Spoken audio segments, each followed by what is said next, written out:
Hey gang, apologies for the delay today. My last meeting ran over, but nevertheless, I'm here right now. Hope everyone's doing well. And this is my monthly mentoring live, Facebook Live. And just a little background, just to give everyone a little bit of background, I run a wealth management firm out in New York City. I have an office in Philadelphia as well. Built my firm from the ground up. So anything you want to talk about business building, wealth management, financial planning, I'm hopefully your go-to. But anyway, hope everyone's doing well, and we'll get into the questions today, and hopefully, spring is around the corner, and everyone's businesses are starting to blossom as the economy reopens, because we're getting there. We're getting there. Even here in New York City, starting to see some signs of life, which is great. It's a good sign, and I was on the subway yesterday, and just like the amount of people, just jam-packed. It was almost like very comforting. It was like old times. To see so many people out and about. So hopefully that's happening in your neck of the woods as well. And hopefully by the end of summer, it is just like we're all just living life, partying like rock stars. That's all I can hope for. So let's get into the questions. We'll get moving on it right away. So I'm going to bring them up here. First question comes in from Nancy Lopez. Nancy writes in, should I keep my 6-month emergency fund completely, or should I use some of it to invest in starting my business? And a little bit of background here. I have no debts. Recently completed my 6 months emergency fund. I have $2,000 spare to invest in kicking off my jewelry business, for which I need to do so much. I can probably bootstrap, but not sure if I will quickly need more, and therefore will need to use the emergency fund. I design and make jewelry that cherishes women's deepest emotions. Well, that sounds very cool. Well, Nancy, I think bottom line is it really just depends on how much cash flow you have coming in. I think a good rule of thumb is to always have that 6 months worth of expenses. And then from there, you kind of have to navigate what kind of person that you are. So for anyone who's more risk averse, which I have a lot of clients like this, we may keep 12 months worth of expenses just because they feel the comfort of having that additional cash there. Now, if you're more aggressive, you have enough cash flow coming in that you're not worried about depleting some of your emergency fund because you know that your business is going to generate more income. It's going to bring that money in and replenish it very quickly.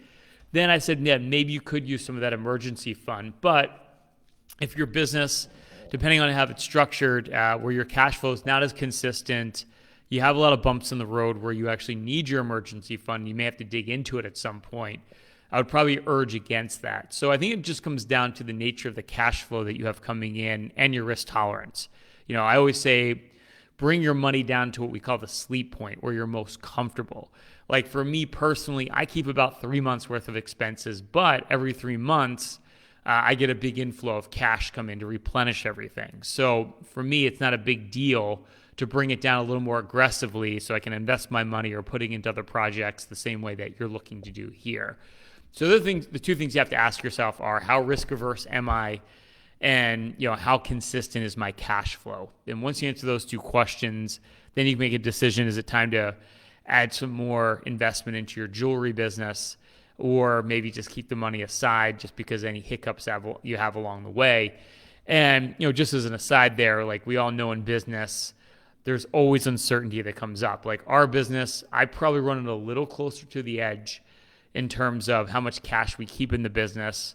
But like last year, we had the pandemic hit, and all of a sudden our revenues got hit very hard, very, very quickly. And we, again, don't keep that much money in the business. I felt that pain a little bit. So even now, since we've gotten a pretty big recovery here, I'm being a little more conservative with the amount of cash I keep around for the business. So just something to think about. If you are on the more risk side like myself, it still may, I'm going to move here and make an adjustment, still makes sense to potentially keep a little more in the business just for anything that could come up that you can't anticipate. Because that's, I certainly did not anticipate that we would have a pandemic. Like no one told me that. Okay, so hopefully that's helpful. If you have any other questions, just put them in the comments section of this video live. I can always answer it directly as well. Next question comes in from Morgan Katz. Morgan writes in, what strategies do you use to build your network? I work with companies to help them maintain their season tickets to concert venues / sports teams, etc. I'm very active on LinkedIn and in-person networking events prior to COVID, but looking for new options to add in. I'm looking for ways to use networking groups or associations to develop more relationships or get even more buy-in with large customers. Elevator pitch is, we fill the gaps in corporate event ticketing by helping companies manage their season and event tickets. We keep them compliant, provide trackable data while easing the process of season ticket management. That's a really cool niche, by the way. So I think it's great. I know LinkedIn, using that as a tool is fantastic. I know Facebook has groups too. I do have a client that has a very similar business to you. We do a lot of events, promotional type of corporate events around like the Super Bowl. And, last year, obviously, everything was shut down. So my client had to get very creative too.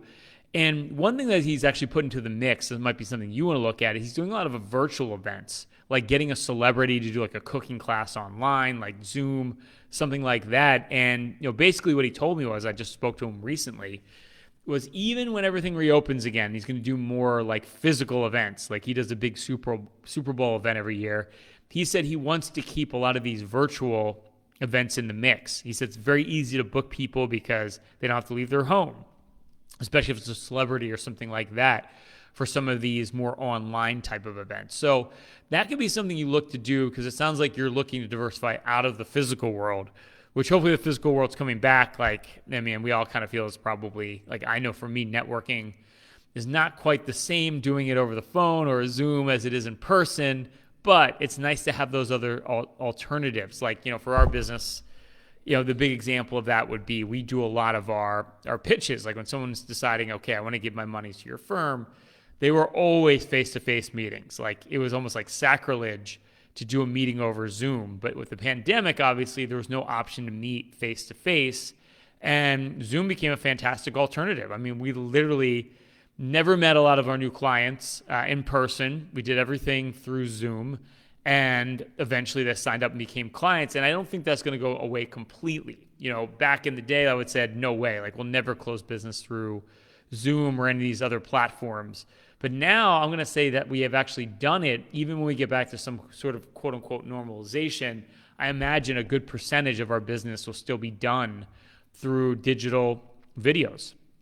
It will be through Zoom and Zoom alternatives, as opposed to doing everything face to face. In some cases, people might just be like, I don't want to come into the city to see you, or we can't get out to see them. Why don't we just do it over Zoom and do business that way? So I think anything you can do virtual in the mix is probably something you want to look at, because I do think, yes, the trend will reverse a lot, and we're going to do a lot more things in person again.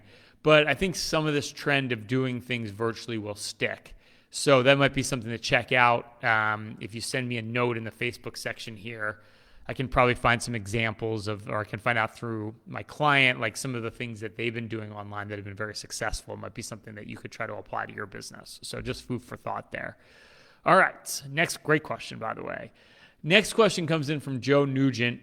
Joe writes in, what do you suggest as far as paying independent contractors who I contract to help me facilitate providing my services to customers? So a little backdrop on Joe's business. He owns a home inspection business and turns away 5 to 8 inspections per week. I'm looking to partner with another inspection company, solopreneur, who is not as busy as I am, can make more money while working less. How do I do the billing, collect from the client, then send to another inspection company, have them collect, they send me the check? Okay, so intuitively here, I feel like you should handle the money, right? Because you're basically trying to act as the broker. And if you're trying to act as a broker, think about this like if you're on the other side of that equation. Like we'll go back to that last example, actually is a perfect way to do this. Going back to what Morgan's the broker. She brokers these ticket deals and these event deals. It's not like you go to the other vendor directly and pay them and then, hopefully that they cut in the broker. The broker takes their cut, facilitates everything, and then puts the deal in the person's lap. So I feel like you want to control that whole process. So that eventually all they're doing, think about yourself as like you're the app, right? Like if you go into an Uber arranges everything, and then the driver, I have no real direct connection to the driver, maybe a little bit, right? Because they give you their cell phone. All those things come into play. But at the end of the day, it's kind of like I associate Uber with the person that does all the transactions. And when I want to do another transaction, I don't typically go to the Uber driver. I go back to Uber. So I think from protecting the client base that wants to work with you, you want to brand everything, and then you just want to delegate out the service. But you want to be the white label, so to speak. So you want it labeled with your brand. And then, because that's 5 to 8 inspections per week. That's probably a lot of business, I'm guessing, that could be in your lap. Figure out what's a fair, equitable split, but pay them, deliver the client to them, but have them literally go through you to do all the billing. And that even makes it easier if they're going to be an independent contractor. You handle the 1099 and everything. So really, I would look at it as like, how can you make the service so easy for the independent contractor that they don't even want to hassle with having to do it on their own? Because once they do it on their own, then they have the customer goes direct to them, they cut you out completely, and you're not capitalizing on repeat business. So it just seems intuitively to me that you want to be the go-to person that basically brokers everything, not the end person who ends up getting, or the inspector who ends up getting the business. That just seems to make the most sense. So I'd work on getting your billing, all that stuff streamlined, where, again, just think of yourself as the Uber, making everything so easy for everybody, the customer, the independent contractor who's going to get the business, so that basically they're reliant on you to facilitate those deals, which could be awesome, because as you leverage your business and you get more and more business, it just allows you more and more of people to come back to you, the brand, as to, again, these other independent contractors. So great to have that problem. I think we all want to have that problem where there's too much business coming in, but I would say build yourself a system that you can, essentially, and this is good for everybody, actually, I think about this with my own business, is you want to build yourself an infrastructure or platform that's really scalable, right? So build yourself a model where you can scale it big time. So don't even think about the next 5 to 8 inspections a week. Think about the next 20 you're going to start getting in a week, because your business continues to grow. And again, have an infrastructure where you could delegate out to tons of different independent contractors. And again, you make the ease for them just so high that they're just dependent on you. Like the other perfect example of this, and I'll shut up because I'm kind of being a dead horse, is Spotify. It's so easy to get music for free now, right? I can go to YouTube. There's illegal programs you can use to take that music and glean it so it's just audio. Any new album, any artist, any old album, you can get it online for free. It's not that hard to do it. And that was the big knock on, Napster and all these free programs that came out, because basically all the music became free and it completely marginalized the CD industry. I remember when CDs were $20 a pop, 20 years ago. Think about inflation-adjusted dollars. It's $40 a CD in today's dollars. It's insane. But what happened was we did get it all for free, but then you're you know what? I love getting it delivered through Spotify. It's just such an awesome, easy software. So I always look at Spotify. It's just the software play. It's just the fact that it's so enjoyable to use their program. They give you an algorithm of different songs to check out. The ease in which you can use it is really what you're licensing. It's not the fact that they have content you can't get access to elsewhere. So just something to think about as you're trying to facilitate, again, be the facilitator of all these different independent contractors, so that you can really grow and leverage your business. But I love that idea. And I just love that Spotify analogy. I'm going to use that again. God damn, that's good. Okay, next one is from Sanal Perviv. Hopefully I'm pronouncing your name correctly. He writes in, if you have some extra cash in the business, what would be your next move to grow the business? Okay, so a little background here. I'm in title searching business. We provide B2B services. Our clients are title insurance companies. Okay, well, look, I think what I would do here is, I don't know your business personally. I don't really know how you grow your business. I don't know all the logistics of it, but I can just tell you, when it comes to my own business, my belief is don't reinvent the wheel. It's like the opposite of Field of Dreams. Remember that movie when Kevin Costner builds this baseball park and all the old-time baseball players, the ghosts, come and they play baseball. And there's that whole philosophy, if you build it, they will come.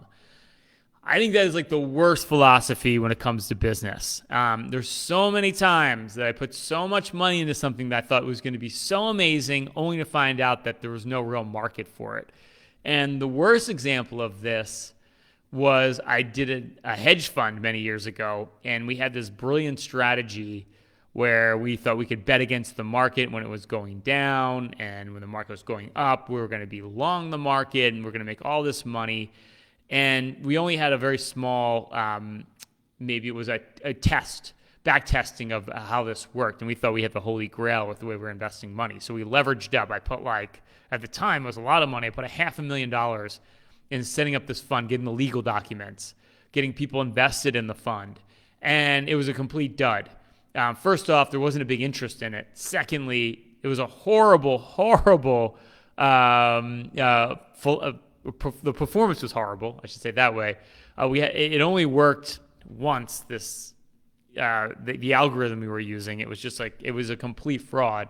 But had I back tested it longer, had I done it on a smaller scale, maybe just tested it in a small account and paid I could have set up an account for $0 and tested it, as opposed to spending $500,000 to set this thing up, only to find out it didn't work later. That's just a long way of saying, if you're going to start looking at different business ideas that you can do to grow your business, number one, don't get crazy and leverage up. Okay. Number two, don't reinvent the wheel.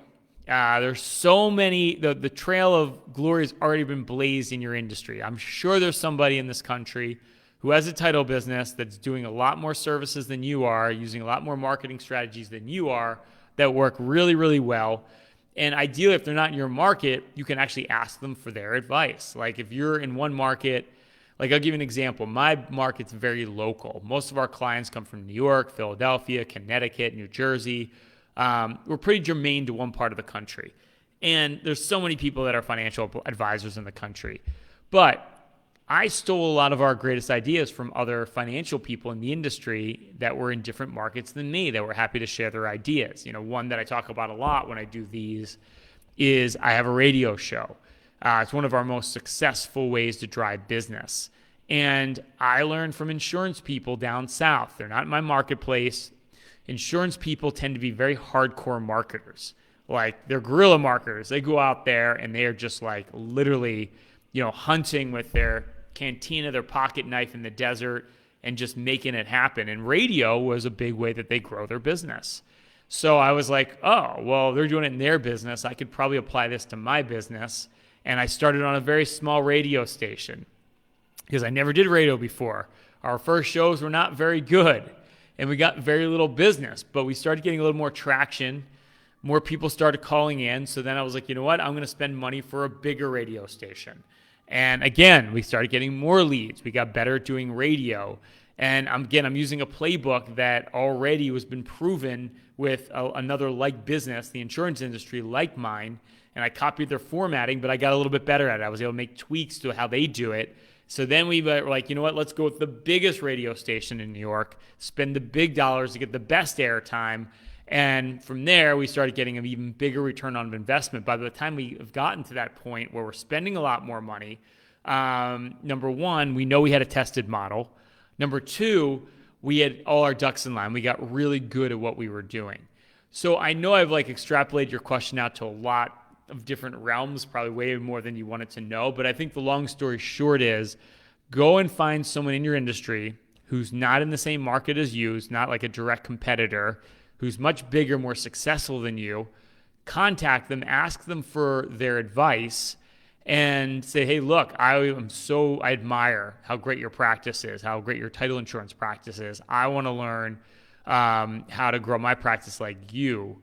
Hey, would you mind talking to me over a Zoom call or a phone call for 20, 30 minutes? And I would just love to pick your brains and get your advice on why you're so successful. I want to be successful like you. I mean, there's nothing more flattering than that, right? Ask someone for their advice, someone who's not even a direct competitor, and everyone loves to tell their success story. Even now, I kind of enjoy telling you about all the great smart things I've done in business. There is something about it that's kind of cathartic. It feels good. It's flattering. Everyone likes to be the expert. So I think you could use that same strategy and just find out something you can replicate exactly the way they're doing it. Why reinvent the wheel? The trail of glory has already been blazed. And when you do it on a smaller scale at first. And if you see traction, do the smaller test, then you can leverage up again, the opposite of if you build it, they will come. I would say have them come, then build it is probably the better way to do that. Okay, cool. That's actually the last question today. They're actually really good questions.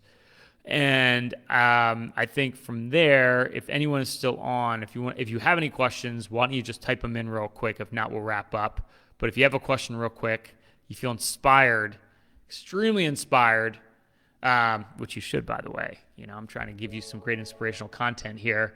Then just type a question in real quick, and we'll try to answer it. If not, I think that's pretty good. And again, if there's any follow-up questions to the content we just went through, just put a comment right in the comment section. I'll respond to it. I'll make sure I get back to you, and we can talk about it. But it looks like that's it for questions. Thanks for having me as always. Sorry for the delay today. I'm usually very punctual. My schedule got totally screwed up today. I was in a cab. There's actually traffic in the city. Crazy stuff. But again, always enjoy doing this. Hope everyone's having a great spring. If you have questions for next month, send them out, and I'm happy to answer any questions you have. And I always enjoy doing this. And again, have a great spring. Hope you're getting vaccinated. If you believe in that, let's not put any pressure on if you don't. And let's do it again soon. Thank you. Have a great day. I'm out.